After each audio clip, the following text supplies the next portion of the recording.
Congresista Lizana, puede iniciar. Gracias, presidente, y mi saludo a la representación nacional. Oye, qué conchuda. Sin duda, este es un momento histórico. El Congreso debe tomar una decisión que esperamos sea la mejor para la patria. Corrupta. Hasta ayer, casi todas las bancadas coincidíamos unánimemente en vacar al presidente PPK por incapacidad moral, pero al mismo tiempo estábamos convencidos que su renuncia era la mejor para el país. Está bien que al final haya dado muestras de desprendimiento y ha dado un paso al costado. Lo que está mal es que lo haya hecho a través de una carta de quejas y lamentos, transmitiendo la imagen lamentable de víctima de la representación nacional. Sin embargo, nosotros no somos culpables que PPK decidiera ser un presidente fantasma, un presidente ausente desde el inicio de su gobierno. Sus ministros eran suficientes para hacer lo poco que se ha hecho en 18 meses. Piura y todos los pueblos afectados por el fenómeno del Niño desde hace un año siguen esperando inútil que el gobierno empiece la reconstrucción con cambios. Hasta ahora, señor presidente, ni siquiera se ha iniciado una sola escuela, su reconstrucción, una sola escuela. Los gobiernos regionales y municipales quieren ser protagonistas de la ejecución de sus propios proyectos, pero el gobierno de PPK prefirió un modelo centralista que le permite el manejo de los recursos por los ministros. Por eso, PPK y su gobierno cavaron su propia tumba. Con ira y con vergüenza, el país ha presenciado cómo ese modelo centralista solo ha servido para negociados y compra de conciencias y a cambio de obras que los pueblos esperaban con justicia. Nuestra patria, señor presidente, es un país con muchas oportunidades, pero desea cambiar. Y ese cambio se llegará a medida que todos cambiemos.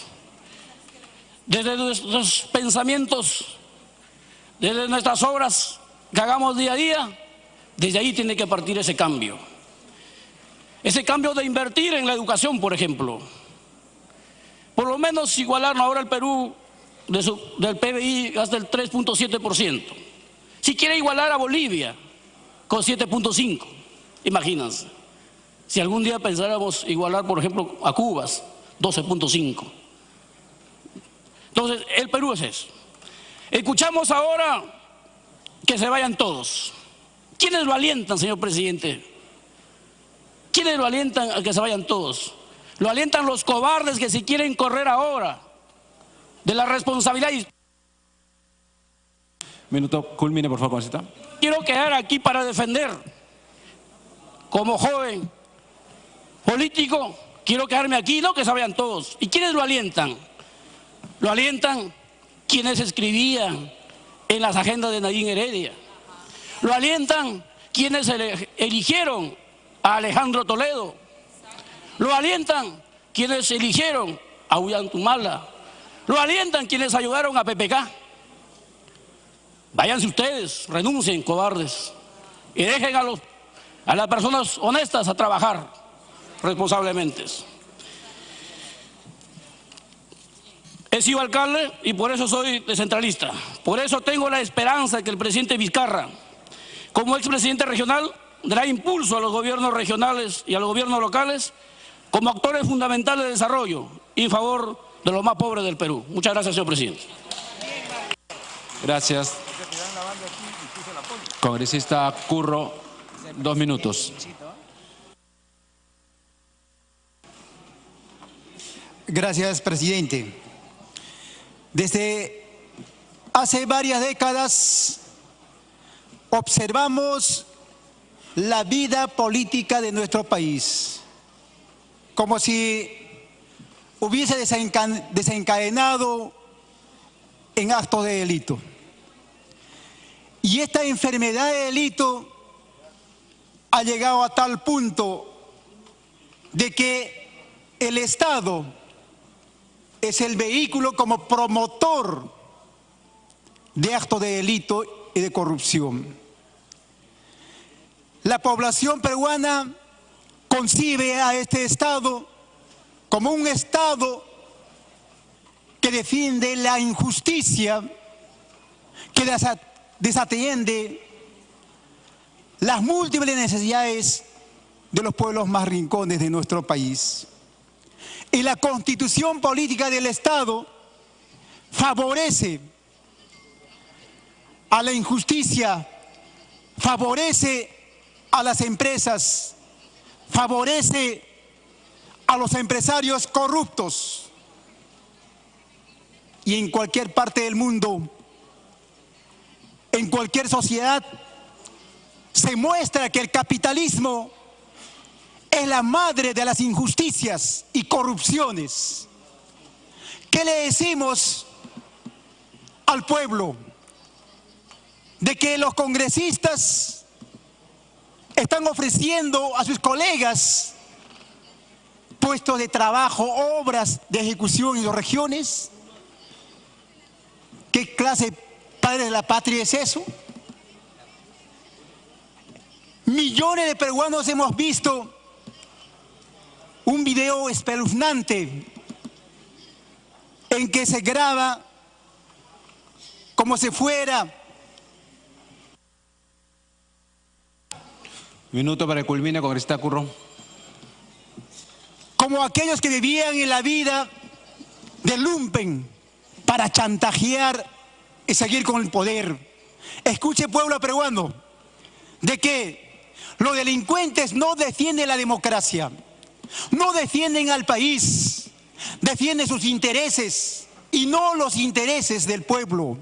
Y por eso, como maestro de la escuela pública, yo llamo desde esta tribuna parlamentaria a la juventud y al pueblo en general de que defendamos nuestro país con la consigna de que los corruptos y los ladrones que se vayan a la cárcel, con el compromiso de seguir trabajando, luchando por la Asamblea Constituyente ya y el pueblo a gobernar. Muchas gracias. Gracias. La palabra al congresista Cancio, 2 minutos.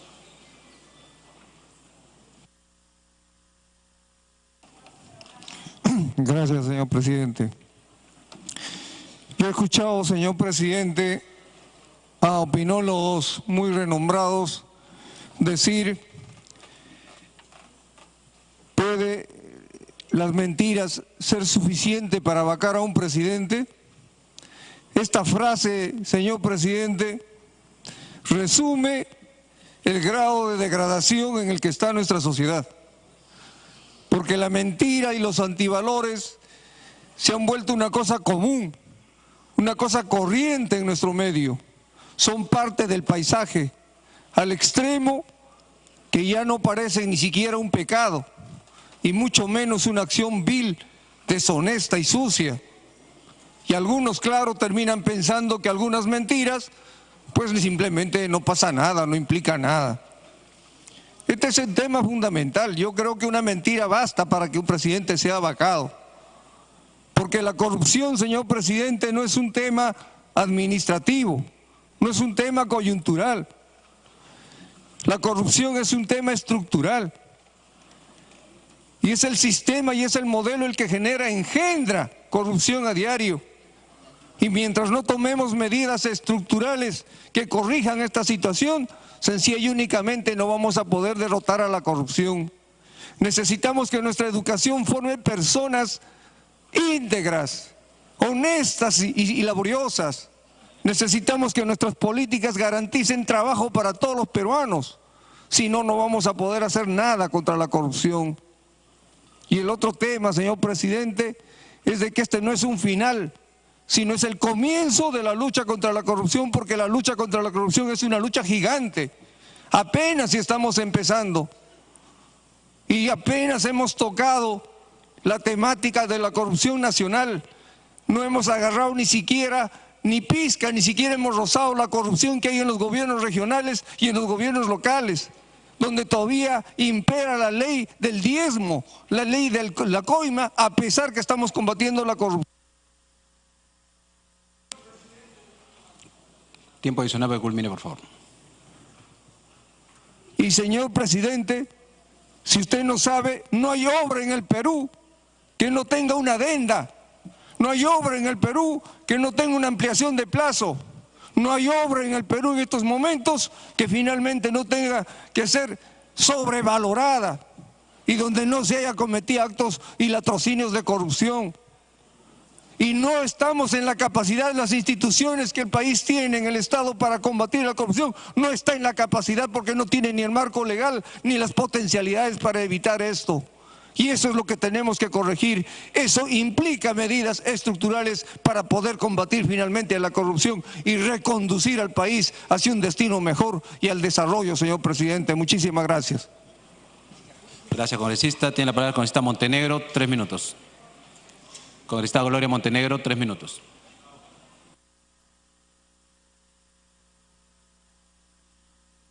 Gracias, señor presidente. Gracias, queridos colegas. Tan importante escucharnos, como más importante escuchar a la ciudadanía. Y la pregunta es, ¿cómo hacer para que esa indignación popular la podamos encauzar y canalizar de lo negativo a lo positivo? Claro que se puede.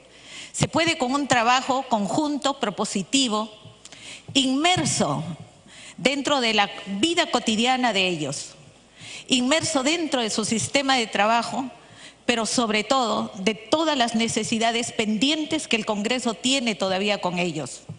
Por eso es que es momento de acudir a la reserva moral del país, que son millones de peruanos que a las 6 de la mañana ya están tomando su micro y regresando a las 10 de la noche después de tomar 2 o 3 micros. Los que dan toda su vida por sacar adelante a sus hijos, a su familia, a la sociedad y por lo tanto al Perú. Es vital ese encauzamiento a través de los 3 poderes del Estado. Y es fundamental de todas maneras, porque somos muchísimos peruanos que estamos llenos de energía, de optimismo, de valores, para poner dentro del mundo de la esperanza un Perú más inclusivo, un Perú moderno, un Perú con una visión integral del desarrollo del ser humano, de las comunidades indígenas, de las comunidades rurales. Un país unido, multidiverso pero unido, y un país que produce, que mejora su competitividad, su educación, sus sistemas de salud. Claro que se puede. Y ahí tenemos que estar. Son muchos los corruptos y están en todo lado. Pero la gente con valores, persistente, luchadora, lo somos mucho más. Así es que no perdamos la esperanza. Defendamos nuestra república, defendamos nuestra nación, nuestra patria. Condenemos toda forma de corrupción, esa que lamentamos ahora. Luchemos por principios, por valores, no por el poder, no por intereses, no por el autoritarismo amoral. Ustedes podrán ganar muchas carreras, pero están en el estadio equivocado. Porque si no están de parte de la población y con ellos, y solo buscan el poder, no han hecho nada. El tiempo lo dirá.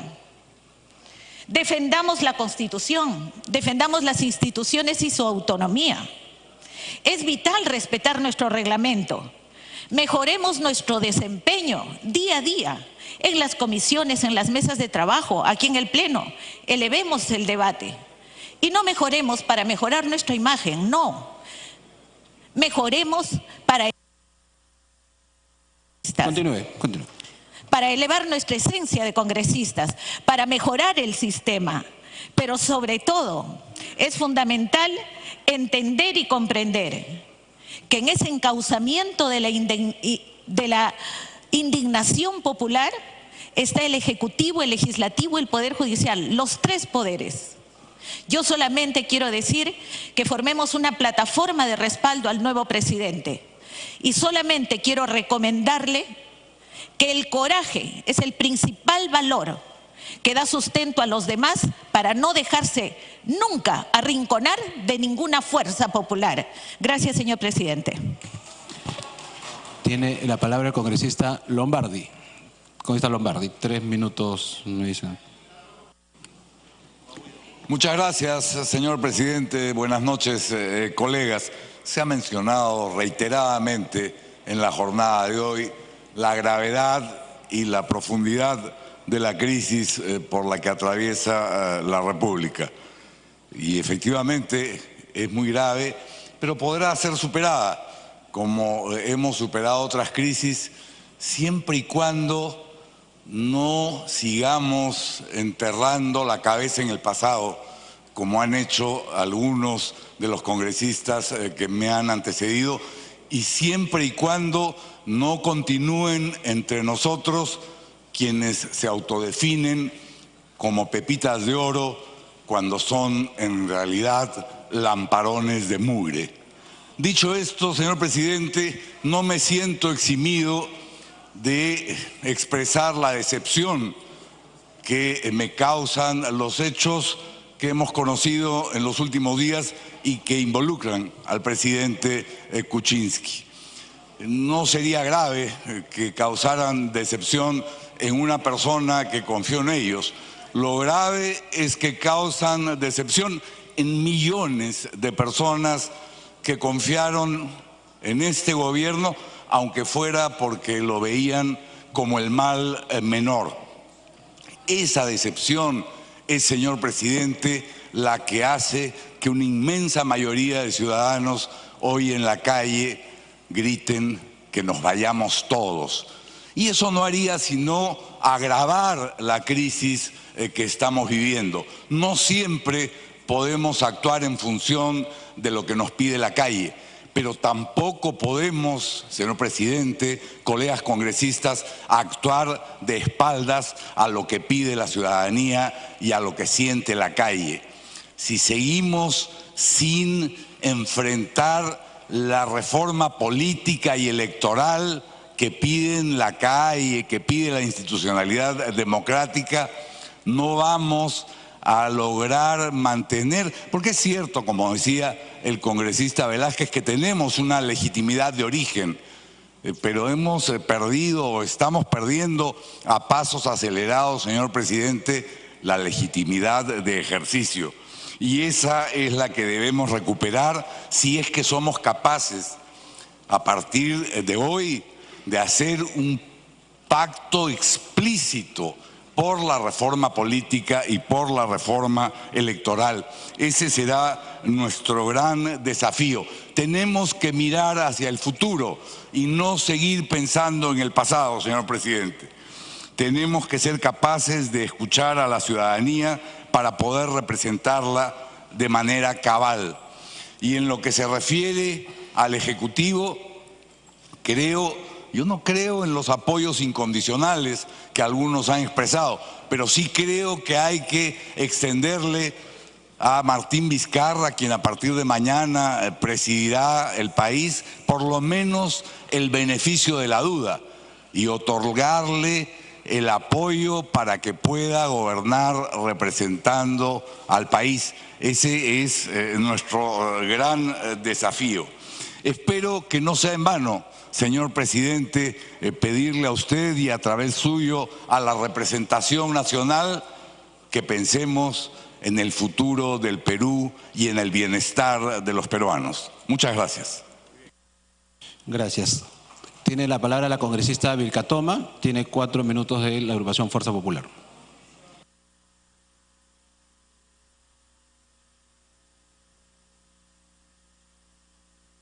Buenas noches, señor presidente. Esta noche, y con mayor fuerza, retumba en mí la frase que hizo un ministro humanista cuando tratábamos de descubrir la gran corrupción que existía en la región Ancash, cuando tratábamos de buscar a los testaferros del señor César Álvarez. Esa frase que el día de hoy se ha cumplido una vez más. Odebrecht pone y saca presidentes, señor. Odebrecht es dueño del Perú y de Latinoamérica. Inmediatamente, en mi mente, regresa la imagen del señor Ezequiel Nolasco Campos, quien un 19 de octubre del año 2012, en mi despacho cuando era fiscal y amenazado con ser asesinado ahí mismo si no se retiraba, recuerdo cómo en una declaración fiscal, narraba todos los actos de corrupción de la empresa Odebrecht. Narró incluso que había sido objeto de un intento de asesinato donde su hijo había muerto, donde el señor Sánchez Milla también había sido asesinado cuando se oponían a que Odebrecht gane la licitación de la carretera Chacas-San Luis. Todo quedó escrito en esa declaración, señor presidente, cuando todavía el señor Ezequiel Nolasco estaba en vida. Él decía: han intentado matarme una vez, lo harán, porque la mafia de Odebrecht llega a los niveles más altos. Y en efecto, al ver que los casos eran encarpetados, al ver que el Ministerio Público no actuaba, al ver que el Poder Judicial blindaba a los funcionarios públicos en esa región, entendí que la corrupción llegaba a un alto nivel. Pero cuando tomé conocimiento que el señor Ezequiel Nolasco fue vilmente asesinado por sicarios, tomé la decisión de ingresar a la Procuraduría General de la República para que pueda desde ahí coadyuvar en las investigaciones en relación al caso de la Centralita, para poder saber y conocer también quién había asesinado el 15 de marzo del 2014 al señor Ezequiel Nolasco. Y cuando desde la Procuraduría intentábamos darle pruebas al fiscal sobre los graves actos de corrupción en la región Ancash, cuando intentábamos buscar a los integrantes de la organización criminal, de pronto, señor presidente, nos encontramos con una triste realidad, que cuando preguntábamos por funcionarios que podían ser testaferros de César Álvarez, cuando habíamos formulado una consulta a la empresa Odebrecht para saber si esos funcionarios luego habían sido contratados como consultores de la empresa Odebrecht, en esas circunstancias, señor presidente, descubrimos que desde el gobierno, desde el señor Ollanta Humala, Nadine Heredia y el ministro Figalo, Odebrecht gobernaba el país. Fue en esas circunstancias que un 20 de julio del 2014, el ministro Figalo intentó amedrentarme usando esa frase: Jenny, ¿qué estás haciendo? Odebrecht pone y saca presidente, señor.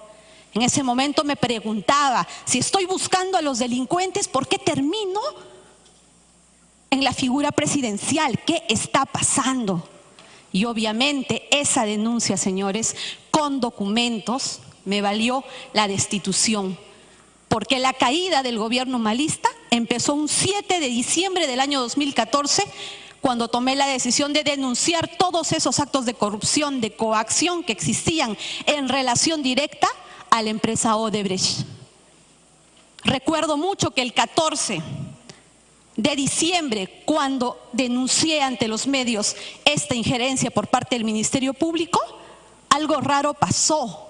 Cuando nombré ante los medios de comunicación a la empresa Odebrecht, de pronto todos se callaron, todos retrocedieron en la persecución que se venía haciendo en mi contra. Sin embargo, yo continué, señor, continué investigando, indagando, recabando información. Recibí documentación de personas que integran este empresa. Minuto adicional para continuar. Lo cual me motivó a seguir luchando y buscando un lugar desde donde pueda seguir luchando contra la corrupción. Y ya en el Congreso, señor presidente, hemos recibido el 3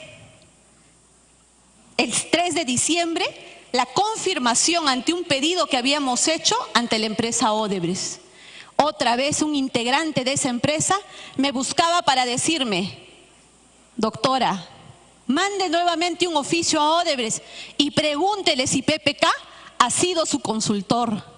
Qué terrible pregunta, señores, porque yo ya tenía la convicción que todos los funcionarios públicos que cometieron actos de corrupción para favorecer a la empresa Odebrecht habían cobrado sus coimas a través de las consultorías.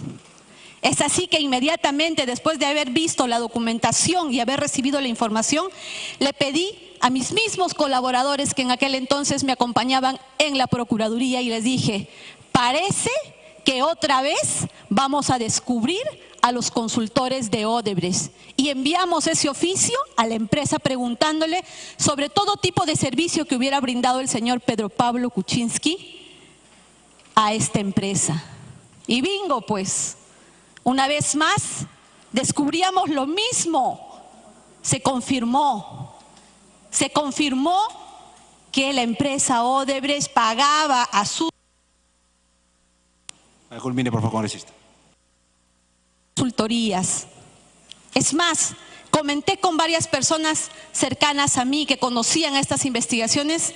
Este es el inicio de la caída de Pedro Pablo Kuczynski. Si la empresa responde que sí, trabajó para él, de alguna forma o a través de terceras empresas, él le ha mentido al país y tendrá que renunciar o ser vacado. Y si la empresa niega que lo ha contratado, pese a que Marcelo Odebrecht había afirmado que sí, ese dinero habría provenido de la Caja 2. Y es así que también cursé ese oficio a la Comisión Lavallato, quien finalmente hizo suyo este pedido, lo complementó y obtuvo la... Culmine, por favor, congresista. de diciembre, lo que dio lugar al primer pedido de vacancia. Sin embargo, señor presidente, el 7 de diciembre del año 2017, con la convicción de que el presidente Pedro Pablo Kuczynski no podía permanecer en el sillón presidencial, formulé su renuncia, convencida totalmente de la información y de la documentación que me habían presentado. Obviamente, para muchos resultó algo que no tenía sentido. Para mí no. El tiempo, mi profesión y mi experiencia me ha dado a conocer que Odebrecht lamentablemente sí pone y saca presidentes y que es dueño del Perú y Latinoamérica, y así lo han demostrado las investigaciones. Lamentablemente, como Congreso no supimos comportarnos a la altura para el 21 de diciembre, vacar al señor Pedro Pablo Kuczynski. Se ha probado ahora con estos videos que se compraron votos, señor. Se ha probado una vez más que Odebrecht no solamente pone y saca presidentes, sino que lamentablemente, de alguna forma, hoy va a dar lugar a que también se saquen congresistas. El día de hoy empieza un cambio, señor, no solamente porque vamos a tener a una persona distinta al mando del gobierno peruano, sino porque tiene que empezar un verdadero cambio, también sacando del sistema, del aparato de la administración pública a todos los funcionarios que se encuentran. Asimismo, desde el Congreso, también tenemos que hacer una verdadera lucha contra la corrupción, aprobando ya el proyecto de la independencia de las procuradurías, para que sean esos abogados a nivel nacional los que en los procesos defiendan los intereses del Estado peruano. Del mismo modo, tenemos que aprobar la ley de la colaboración eficaz para que los procuradores participen. Y así tendremos que tener medidas que logren recuperar la moral del país.